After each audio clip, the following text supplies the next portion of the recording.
Chef Kate here, and I'm showing you today a slow cooker beef stew. Our old-fashioned beef stew is a fan favorite. Everyone loves that recipe, but they ask, how can I do that in a slow cooker? And I've got that figured out for you. I love the slow cooker because it can do all the work for me. To start off our recipe, we're gonna be using 2 pounds of beef stew meat. We're gonna season that with about 2 tablespoons of cornstarch. Now, beef stew meat can be found in the grocery store, but if you don't have it, you can get a beef chuck roast and simply cube it up into bite-sized morsels. We're putting the cornstarch on there because we're gonna give it a little bit of a crust on the exterior. It gives it a great texture. Then we season up that beef with 1 teaspoon of salt and 1/4 teaspoon of black pepper.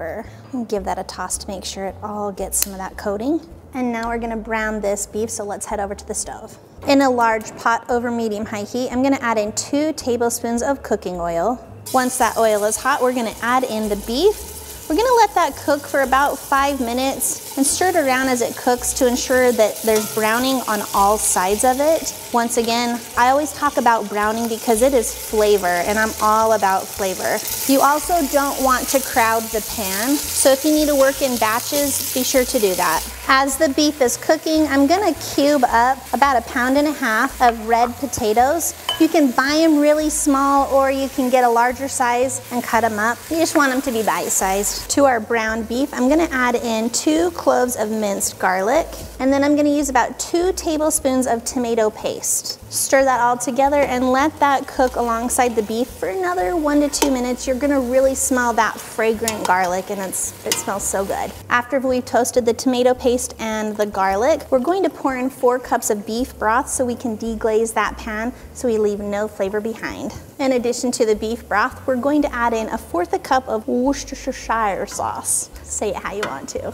That addition brings on such a good beefy flavor. I highly recommend it. When you cook the beef in the pan, it's gonna leave behind this residue. So that addition of the beef broth and Worcestershire is gonna help pull that off the pan. Once you feel like you've loosened up all of those pieces, go ahead and cut the heat. And then we're gonna transfer this to the slow cooker. To that slow cooker, add in the beef mixture.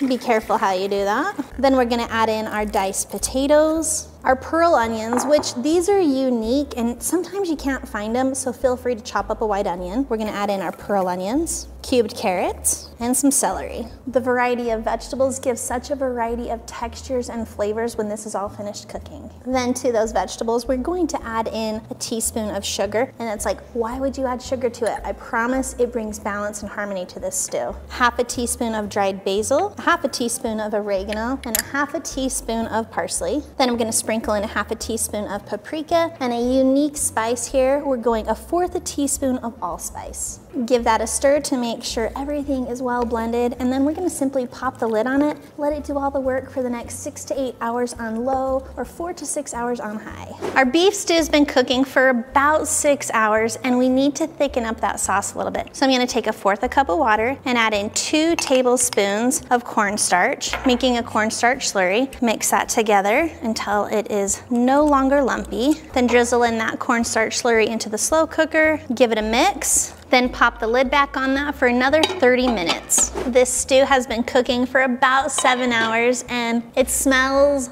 like heaven. The vegetables are fork tender. You can find this recipe in the video description below. Make sure to check that out and head over to our website where you can find hundreds of restaurant quality recipes that you can easily make at home.